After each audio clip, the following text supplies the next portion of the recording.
Hello everyone. Welcome to the course of Introduction to C++, where we'll be learning about this language C++, all the topics which comes in this language. And after completion of this, you can be confident in all the topics which we had done, like you can solve questions, any questions among the topics. And even if you are a beginner or you don't have any prior coding experience, you can still follow this course. We'll be taking it from beginner to your advanced level. And yeah, that's it. Let's start with this video, the intro part. So the first question which may arise is, why do we learn C++? Like, what's the benefit of this language? So first thing is, it is a versatile language.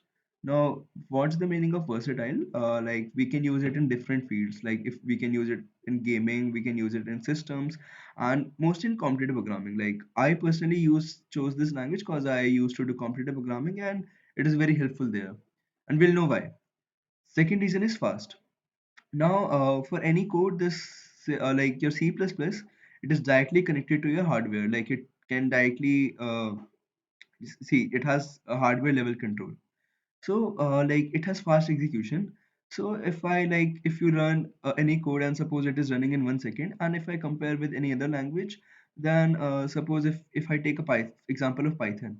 All right, so the same code which is running in 1 second here, that may take up to 5 to 10 seconds to run in Python. So that's a substantial like time difference if you like see in perspective of the languages. All right. So next thing is rich library. So your C++ has multiple, like it has a library called STL. Like you can simply, there is a library to store your functions and all data structures. So the STL library in C++ encompasses most of your data structures and and your algorithms, which you can easily use. Like uh, for the codes which have like for the generic codes which have like thousand like around 10 to 20 is offline, you can simply use it in a single method. All right, like you will call, if it's a function or if it's an algorithm, you can simply write a block of a line and then you can simply call that. So the libraries are very useful here, and C++ has most of functions in this in its libraries. The next one is OOP support. So what basically is your OOP is, if I go to OOPs, then it is your object-oriented programming language. And what happens in object-oriented programming languages, like there are blocks of code, and the blocks have the codes which are like similar to feature. Like suppose if you are working in some gaming industry or some like software industry, and there will be like several different functions, right? So you'll be encompassing the same, like the codes which help in the same function in a particular block. Now this will help you easily, like it has a lot of advantage.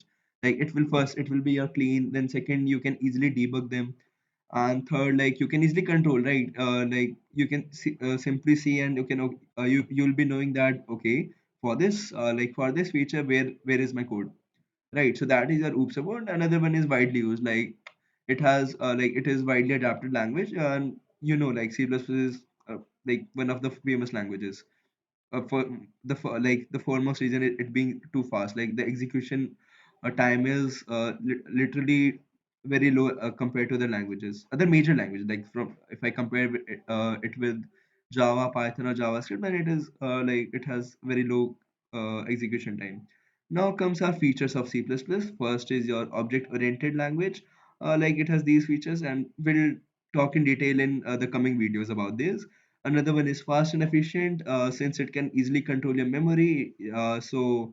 Like since it can control your memory, we can uh, so it has low execution phase, low execution time. And another feature for your C++ is that it can control your memories. So like it does not happens with Java or other language. Like it has this, your C++ has pointers. The point using pointers, we can easily control our address and memory allocations and all. So yeah, that's a major feature of your C++. Another one is portable. Like if I'm writing a code in this like in my like in this desktop which has Windows, So, but I can run that same code on any other platform, whether it has your Ubuntu, Linux, or Mac. So your codes can run anywhere. And then it's your STL, the like the libraries which has all most of your algorithms and data structures. Then it is a multiple paradigm. Now, like what it means is first one is your oops, like it has like okay, so suppose I have told you what is about oops. So next thing is like for multiple paradigm, it is an object or like it is a procedural language. So what is your procedural languages? Suppose you have written a code line by line. Okay, let me give it line number one, line number two, line number three, line number four. So the code which is at line number one will be executed before your line number two.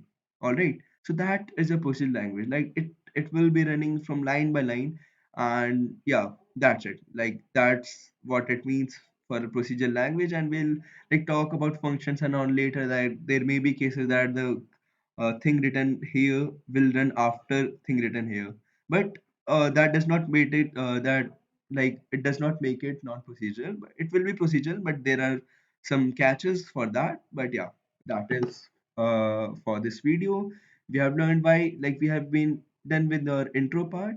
And if you want to see like what all we'll be learning, so this will how our course will be look like these are the major topics which we will be covering, but there will be several subtopics which is not stated here. Like after loops we'll be doing pattern solving, like it will have a separate video on its own.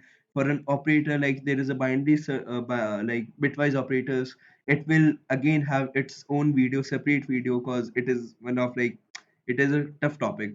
Like the questions inside that are usually tough to crack, and we will be solving lots of questions for them. So all right, like yeah, this is for this video, and for each of the topic we'll be doing a lot of problems. So yeah, all right then. Bye.